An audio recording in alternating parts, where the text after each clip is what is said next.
नमस्कार, मैं हूं सत्यपाल और आप देख रहे हैं CWB हिंदी न्यूज।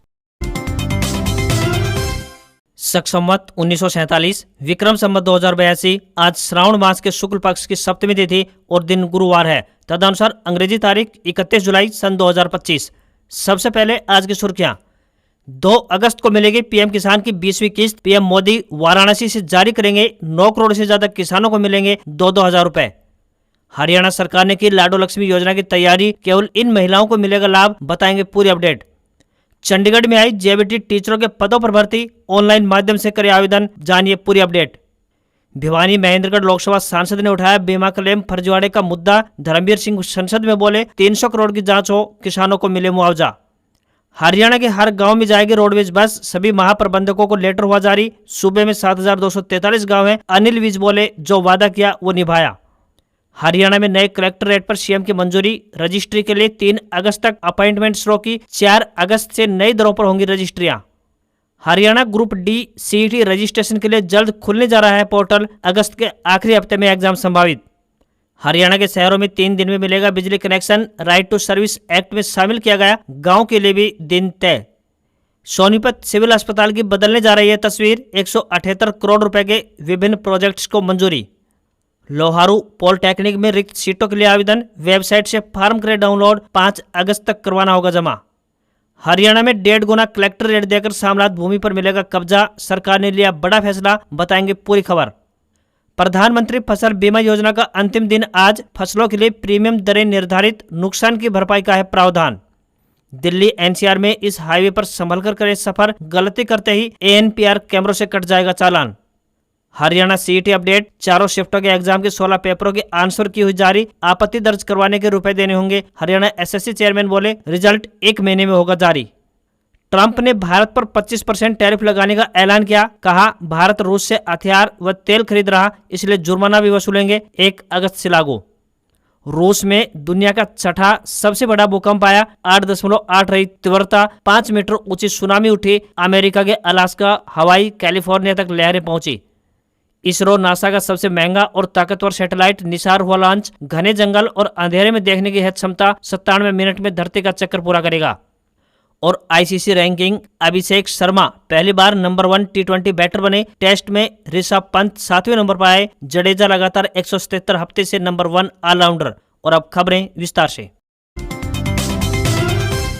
हरियाणा के 10 जिलों में बारिश हुई है। इनमें पानीपत, फतेहाबाद, कैथल, चरखी दादरी, महेंद्रगढ़, नारनौल में सुबह बारिश दर्ज की गई। इसके बाद गुरुग्राम, हिसार, झज्जर, भिवानी और जींद में भी बारिश हुई। चरखी दादरी और भिवानी में बारिश से जल भरा हुआ। भिवानी की शिवानी में तेज बारिश से जल भरा हो गया, जिसके बाद बाइकें व कारें डूबते हुए चलती दिखी। चरखी दादरी में सुबह बारिश के बाद खेतों में पानी जमा हो गया, तो वहीं महेंद्रगढ़ में बारिश की वजह से सड़क पर जल भरा हो गया। हरियाणा में पिछले 24 घंटे में अच्छी बारिश देखने को मिली है। सबसे ज्यादा बारिश नारनौल में 68.5 mm दर्ज की गई। लगातार बढ़ते तापमान से लोगों को बारिश से कुछ राहत जरूर मिली है। IMD के अनुसार आज यानी 31 जुलाई को सिरसा, फतेहाबाद और हिसार में 0 से 25% बारिश की संभावना है। तो वहीं कुरुक्षेत्र, कैथल, जींद, करनाल, सोनीपत, पानीपत, भिवानी, रोहतक, चरखी दादरी, झज्जर, महेंद्रगढ़ और रेवाड़ी में 25 से 50% बारिश हो सकती है। वहीं पंचकुला, अंबाला, यमुनानगर, गुरुग्राम, नूंह, पलवल और फरीदाबाद में 50 से 75% बारिश का पूर्वानुमान जारी किया है। इस दिन किसी भी जिले में येलो अलर्ट जारी नहीं किया गया है। वहीं कल यानी 1 अगस्त को सिरसा, फतेहाबाद, हिसार और भिवानी में 0 से 25% बारिश की संभावना है। वहीं अंबाला, कुरुक्षेत्र, करनाल, कैथल, जींद, पानीपत, सोनीपत, रोहतक, चरखी दादरी, झज्जर, महेंद्रगढ़, रेवाड़ी, गुरुग्राम, पलवल और फरीदाबाद में 25 से 50% बारिश हो सकती है। वहीं पंचकुला और यमुनानगर में 50 से 75% तक बारिश की संभावना है।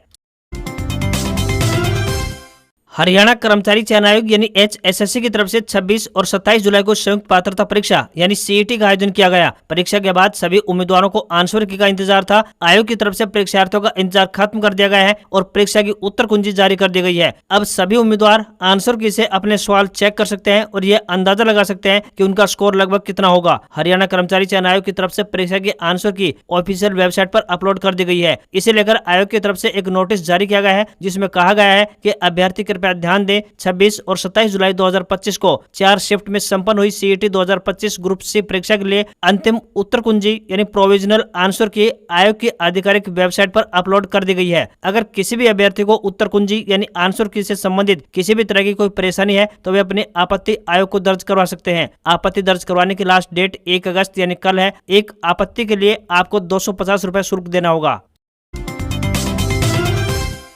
हरियाणा में कांग्रेस पार्टी ने अपने संगठन को खड़ा करने की कवायद शुरू कर दी है। इसी कड़ी में ऑल इंडिया यूथ कांग्रेस यानी IYC ने अपनी नई राष्ट्रीय टीम घोषित कर दी है, जिसमें हरियाणा के 3 युवाओं को बड़ी जिम्मेदारी सौंपी गई है। इनमें बहादुरगढ़ के अजय छिक्कारा को राष्ट्रीय महासचिव बनाया गया है, जबकि रोहतक के परमजीत पम्मी और विशाल चौधरी को राष्ट्रीय सचिव नियुक्त किया गया है। ऑल इंडिया यूथ कांग्रेस के नई राष्ट्रीय टीम में जगह बनाने वाले तीनों युवा नेताओं की पूर्व मुख्यमंत्री भूपेंद्र सिंह हुड्डा और सांसद दीपेंद्र सिंह हुड्डा के करीबियों में गिनती होती है। राष्ट्रीय महासचिव नियुक्त किए गए अजय छिक्कारा पहले भी राहुल गांधी की युवा टीम में काम कर चुके हैं। वह दिल्ली यूनिवर्सिटी में छात्र संघ अध्यक्ष भी रह चुके हैं। कांग्रेस पार्टी ने नीतीश कटारिया को हरियाणा युवा कांग्रेस का प्रदेश अध्यक्ष नियुक्त किया है, तो वहीं पूर्व खेल मंत्री एवं कांग्रेस के दिग्गज नेता सुखबीर कटारिया के पुत्र और बीजेपी से राज्यसभा सांसद सुभाष बराला के दामाद हैं। दोनों वरिष्ठ उपाध्यक्ष सहित अन्य नेता दिल्ली में कांग्रेस सांसद दीपेंद्र हुड्डा से मिलने पहुंचे थे, जहां हुड्डा ने सभी पदाधिकारियों को बधाई देते हुए उनके उज्जवल भविष्य की कामना की।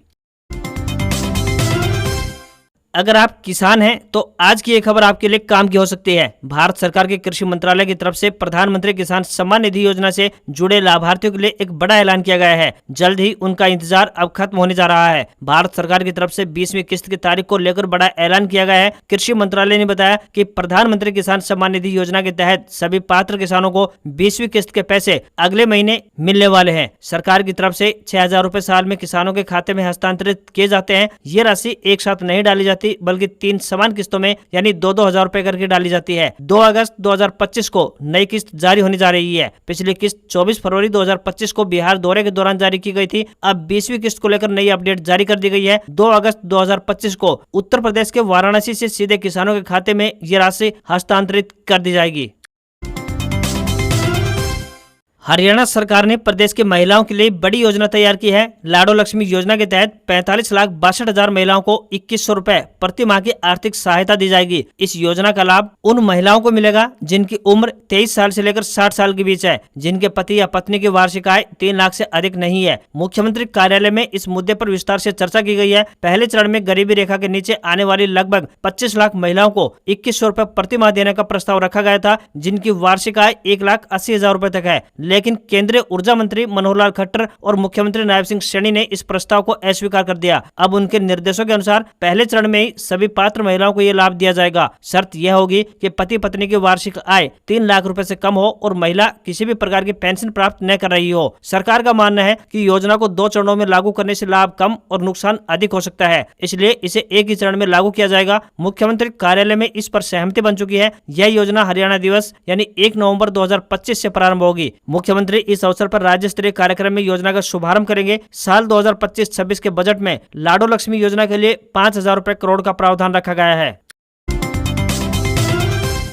हरियाणा की नायब सैनी सरकार ने सामलात देह की भूमि पर बनाए गए मकान के मालिकों को बड़ी राहत देने का फैसला लिया है। प्रदेश सरकार ने ऐसे अनाधिकृत आवासों की रजिस्ट्री कर उन्हें मालिकाना हक देने का फैसला लिया है। अगर किसी ग्रामीण ने 31 मार्च 2004 से पहले 500 वर्ग गज तक जमीन पर मकान बनाया हुआ है तो वह उस मकान की कलेक्टर रेट की 1.5 गुना कीमत अदा करके उसका मालिक बन सकता है, बशर्ते वह भूमि किसी तालाब, रास्ता या फिर किसी अन्य महत्वपूर्ण उपयोग के लिए आरक्षित न हो। इस संबंध में हरियाणा सरकार द्वारा एक अधिसूचना जारी की गई है। प्रावधान किया गया है कि यदि किसी गांववासी द्वारा सामलात देह की भूमि पर 31 मार्च 2004 से पहले 500 वर्ग गज तक भूमि पर मकान बना लिया गया है और वह व्यक्ति ऐसी सामलात भूमि जो कि किसी तालाब, रास्ता या फिर किसी अन्य महत्वपूर्ण उपयोग के लिए आरक्षित नहीं है को उस समय यानी वर्ष 2004 के कलेक्टर रेट के 1.5 गुना कीमत पर खरीदने के लिए ग्राम पंचायत को अपना आवेदन पत्र प्रस्तुत कर सकता है। यह कब्जा 500 वर्ग गज से अधिक भूमि पर नहीं होना चाहिए।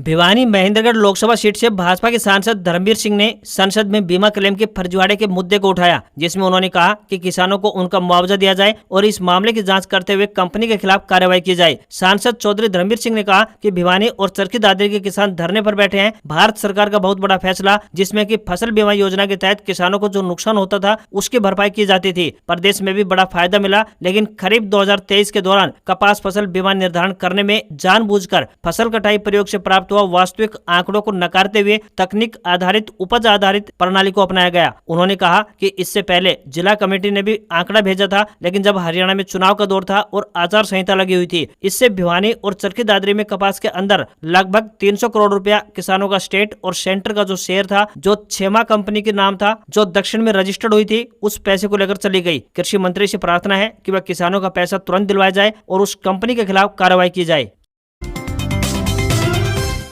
हरियाणा के सोनीपत जिले के लोगों के लिए एक अच्छी खबर सामने आई है। यह लंबे समय से बदहाल स्थिति से जूझ रहे सिविल अस्पताल का कायाकल्प किया जाएगा, जिसके लिए 178 करोड़ रुपए से ज्यादा की विभिन्न प्रोजेक्ट्स को मंजूरी प्रदान कर दी गई है। सोनीपत विधानसभा क्षेत्र से बीजेपी विधायक निखिल मदान ने हरियाणा विधानसभा के सत्र में सिविल अस्पताल की बदहाली के मुद्दे को मजबूती से उठाया था, जिसके बाद सरकार ने इसकी सुध ली है। सिविल अस्पताल में मातृ एवं शिशु हेल्थ विंग का निर्माण किया जाएगा। 8 मंजिला पूरी तरह से वातानुकूलित एवं मॉडर्न बेसमेंट इस बिल्डिंग के निर्माण पर 178 करोड़ रुपए की लागत राशि खर्च होने जा रही है। इसमें 4 ऑपरेशन थिएटर, NICU, SNCU और कंगारू मदर केयर यूनिट जैसी उन्नत एवं आधुनिक सुविधाएं उपलब्ध करवाई जाएंगी। 1 करोड़ 18 लाख रुपए की लागत राशि से अस्पताल परिसर की सभी सड़कों को सीमेंटेड बनाया जाएगा। साथ ही 66 लाख रुपए से अस्पताल के शौचालयों का नवीनीकरण और मरम्मत कार्य किए जाएंगे। वहीं 6 करोड़ 45 लाख रुपए की लागत से अस्पताल में आने वाले मरीजों और उनके परिजनों के लिए आधुनिक विश्राम गृह का निर्माण भी किया जाएगा। राष्ट्रीय राजधानी दिल्ली और NCR क्षेत्र में सफर करने वाले वाहन चालकों के लिए एक जरूरी खबर सामने आ रही है। यहाँ दिल्ली जयपुर हाईवे यानी NH48 के गुरुग्राम हिस्से में ट्रैफिक नियमों का उल्लंघन करने वालों के खिलाफ सख्त कार्रवाई अमल में लाने की रणनीति बनाई गई है। इस संबंध में ट्रैफिक पुलिस उपायुक्त डॉक्टर राजेश मोहन ने national highway authority of India यानी NHAI के अधिकारियों के साथ एक बैठक करके एक बड़ा महत्वपूर्ण निर्णय लिया है। दिल्ली गुरुग्राम एक्सप्रेस वे पर ट्रैफिक नियमों को तोड़ने वालों पर कड़ी नजर रखने के लिए अब 6 जगहों पर ऑटोमेटिक नंबर प्लेट रिकॉग्निशन यानी ANPR कैमरे लगाए जाएंगे। इन कैमरों से ओवर स्पीड, बिना सीट बेल्ट व helmet, triple riding, wrong side driving और लेन चेंज जैसे ट्रैफिक नियमों की अवहेलना करने वाले वाहन चालकों के चालान काटे जाएंगे। इन कैमरों की मदद से सड़क हादसों की खबर तुरंत प्रभाव से मिल सकेगी। यदि बीच सड़क में अगर कोई वाहन खराब हो जाता है और उससे ट्रैफिक जाम की स्थिति उत्पन्न हो रही है तो इसकी जानकारी भी तत्काल प्रभाव से मिल सकेगी। ट्रैफिक पुलिस ने वाहन चालकों को सलाह दी है कि वे NH48 पर निर्धारित स्पीड से वाहन संचालित करें। आपकी जानकारी के लिए बता दें कि द्वारका एक्सप्रेस वे पर पहले से ही ANPR कैमरों की मदद से ट्रैफिक नियमों को तोड़ने वालों के चालान काटने की प्रक्रिया लगातार जारी है।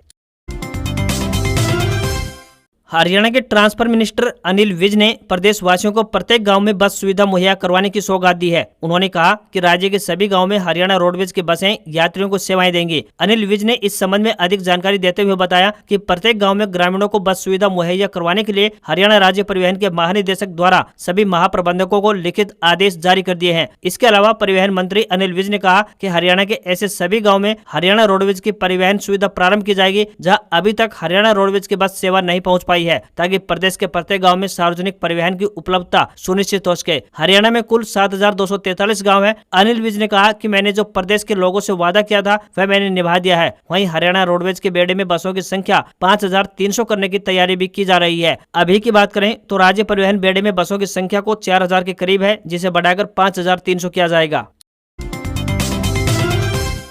हरियाणा के मेट्रोपॉलिटन शहरों में अब 3 दिन के भीतर बिजली का नया कनेक्शन मिलेगा। सरकार ने बिजली कनेक्शन को सेवा का अधिकार कानून यानी राइट टू सर्विस एक्ट में शामिल कर लिया है। इस बारे में सरकार की तरफ से नोटिफिकेशन जारी कर दिया है। चीफ सेक्रेटरी अनुराग रस्तोगी की ओर से जारी अधिसूचना में बताया गया है कि बिजली विभाग की इस सेवा को हरियाणा सेवा का अधिकार अधिनियम 2014 के तहत जोड़ा गया है। फिलहाल इसका फायदा मेट्रोपॉलिटन शहरों यानी कि महानगरों में मिलेगा। इसके अलावा अगर कोई नया या अस्थायी बिजली कनेक्शन लेना चाहता है तो नगर पालिका क्षेत्र में यह 7 दिन में मिलेगा। वहीं गाँव की बात करें तो यह कनेक्शन 15 दिन में उपलब्ध होगा। अगर बिजली की लाइन को बढ़ाना है तो फिर यह काम 34 दिन में पूरा होगा। अगर किसी को शिकायत करनी है तो पहली शिकायत एग्जीक्यूटिव इंजीनियर से और दूसरी शिकायत सुपरिटेंडेंट इंजीनियर से की जा सकती है। अधिनियम में शर्त है कि यदि कोई सरकारी कर्मचारी तय समय सीमा के भीतर काम नहीं करता है तो उस पर कार्रवाई हो सकती है। इसके अलावा अधिनियम में एक और अपील प्रणाली भी है जिससे कि लोग सेवाओं से असंतुष्ट होने पर अपील कर सकते हैं। उदाहरण के लिए सरकार ने इस अधिनियम के तहत जाति, जन्म, विवाह, निवास प्रमाण पत्र, राशन कार्ड, भूमि रिकॉर्ड की कॉपियां आदि जैसे आम सेवाओं को निर्धारित समय सीमा के भीतर लोगों तक पहुंचाना तय कर रखा है। इसमें अब बिजली कनेक्शन भी शामिल हो गया है। अगर आप शिक्षक बनना चाहते हैं तो आज के लिए ये खबर आपके लिए काम की हो सकती है। साथ ही आपके लिए एक शानदार मौका है। बता दें कि चंडीगढ़ में टीचर के पदों पर भर्ती के लिए ऑनलाइन आवेदन मांगे गए हैं। इस भर्ती अभियान के तहत जेबीटी शिक्षकों के तौर पर यह भर्ती होने जा रही है। जो भी इन पदों पर आवेदन भेजने के इच्छुक हैं वे आधिकारिक वेबसाइट के माध्यम से अपने आवेदन भेज सकते हैं। इन पदों के लिए उम्मीदवार डीएड या बीएलएड या बीएड व सीटेट पास होनी चाहिए। न्यूनतम आयु 21 वर्ष, अधिकतम आयु 37 वर्ष तय की गई है। जनरल, ओबीसी और ईएसएम कैटेगरी के लिए 1000 रुपए फीस लगेगी तो वही एससी कैंडिडेट के लिए 500 रुपए फीस निर्धारित की गई है। आवेदन करने की आखिरी तिथि 28 अगस्त 2025 सायं 5 बजे तक है। फीस जमा करवाने की आखिरी तारीख 30 अगस्त है। इन पदों के लिए उम्मीदवारों को ऑनलाइन माध्यम से आवेदन करने होंगे। हरियाणा में नए कलेक्टरेट बढ़ने को लेकर अब कोई संशय नहीं रहा। मुख्यमंत्री नायब सिंह सैनी ने सूबे में बढ़ने वाले नए कलेक्टरेट की फाइल को मंजूरी प्रदान कर दी है। सीएम की मंजूरी के बाद तहसीलों में नई रजिस्ट्री के अपॉइंटमेंट को फ्रीज कर दिया गया है। अब 29 से लेकर 3 अगस्त तक कोई भी नई रजिस्ट्री नहीं बनने वाली। सिर्फ उन्हीं रजिस्ट्रियों को किया जाएगा जिनका पहले से अपॉइंटमेंट तय किया जा चुका है, जिसके बाद अब तक 1 अगस्त के बजाय 4 अगस्त से नई रजिस्ट्रियां होने लगेंगी। इससे पहले राजस्व विभाग की तरफ से 24 जुलाई को सभी मंडल आयुक्तों तथा जिला उपायुक्तों को इस संबंध में पत्र जारी किया गया था। नए कलेक्टरेट के लिए विभिन्न स्थानों पर 5 से 25% तक की बढ़ोतरी का प्रस्ताव दिया गया था। बता दें कि पिछले साल पहले लोकसभा और फिर विधानसभा चुनाव होने की वजह से 1 अप्रैल 2024 के बजाय 1 दिसंबर 2024 से कलेक्टरेट बढ़ाए गए थे। उसके बाद 1 अप्रैल 2025 से कलेक्टरेट बढ़ाना टाल दिया गया था, जो अब बढ़ाए जा रहे हैं। पिछले साल जमीन के कलेक्टरेट 12 से 32% तक बढ़ाए गए थे। आपको यहाँ पर बता दें कि कलेक्टरेट किसी भी जिले में जमीन की वह न्यूनतम कीमत है जिस पर कोई रियल एस्टेट प्रॉपर्टी खरीदार को बेची जा सकती है। इसी पर तहसीलों में प्रॉपर्टी की रजिस्ट्री होती है। कलेक्टरेट समय समय पर बदलता रहता है, जो स्थान और बाजार के रुझान पर निर्भर करता है। भिवानी जिले के तोसाम के एसडीएम डॉक्टर असवीर सिंह नैन ने बताया कि प्रधानमंत्री फसल बीमा योजना के तहत खरीफ 2025 के लिए फसलों का बीमा करवाने की आज यानी 31 जुलाई आखिरी तिथि है। यह योजना 1 जुलाई से शुरू हुई थी। इस योजना के अंतर्गत धान, मूंग, बाजरा, मक्का और कपास को बीमित फसलों की श्रेणी में रखा गया है। किसान अपने संबंधित दस्तावेज जैसे कि आधार कार्ड, बैंक पासबुक, नवीनतम भूमि रिकॉर्ड, जमाबंदी प्रमाणित बुआई पत्र और मेरी फसल मेरा ब्यौरा प्रिंट आउट लेकर संबंधित बैंक या फिर सीएससी केंद्र के माध्यम से फसली बीमा करवा सकते हैं। कपास फसल के लिए 5435 रुपए 5 पैसे प्रति हेक्टेयर, धान के लिए 2124 रुपए 98 पैसे प्रति हेक्टेयर, बाजरा के लिए 1024 रुपए 36 पैसे प्रति हेक्टेयर, मक्का के लिए 1089 रुपए 74 पैसे प्रति हेक्टेयर और मूंग के लिए 953 रुपए 50 पैसे प्रति हेक्टेयर प्रीमियम निर्धारित किया गया है। इस योजना के तहत किसानों की खड़ी फसल से लेकर कटाई तक होने वाले नुकसान की भरपाई का प्रावधान रखा गया है। यह योजना सभी किसानों के लिए स्वैच्छिक है। अधिक जानकारी के लिए किसान कृषि रक्षक पोर्टल हेल्पलाइन नंबर 14447, वहीं PMFBY व्हाट्सएप नंबर 70655 14447 पर संपर्क कर सकते हैं। इसके अलावा खंड कृषि एवं किसान कल्याण विभाग तोसाम के कार्यालय, उपमंडल कृषि अधिकारी या खंड कृषि अधिकारी कार्यालय से भी इस बारे में जानकारी हासिल कर सकते हैं। हफ्ते के तीसरे कारोबारी दिन भारतीय शेयर बाजार में सेंसेक्स 144 अंक चढ़कर 81,482 के स्तर पर क्लोज हुआ। निफ्टी में भी 34 अंकों की तेजी रही और ये 24,855 के स्तर पर बंद हुआ। सेंसेक्स के 30 शेयरों में 15 में तेजी और 15 में गिरावट रही, तो वहीं LNT, सन फार्मा और NTPC के शेयर 4.72% चढ़कर बंद हुए। वहीं टाटा मोटर्स, पावर ग्रिड 3.48% तक गिरे। निफ्टी के 50 शेयरों में से 21 ऊपर चढ़कर बंद हुए, तो वहीं 24 कैरेट सोने का दाम 721 रुपए बढ़कर 99,017 रुपए प्रति 10 ग्राम के स्तर पर पहुंच गया है। वहीं चांदी की कीमत 93 रुपए बढ़कर 1,13,400 रुपए प्रति किलोग्राम पहुंच गई है। दिल्ली में 24 कैरेट सोने की कीमत 1,630 रुपए और 22 कैरेट सोने की कीमत 92,250 रुपए प्रति 10 ग्राम के स्तर पर पहुंच गई है। आज खबरों में बस इतना ही। देखते रहिए आपका अपना हरियाणा का सबसे बेहतरीन news channel CWB Hindi news. नमस्कार। इसी आशा के साथ आपका दिन शुभ रहे। आप हमें अपने सुझाव और प्रतिक्रियाएं भेज सकते हैं। आपके सुझाव और प्रतिक्रियाओं का हमें बेसब्री से इंतजार रहेगा। नमस्कार।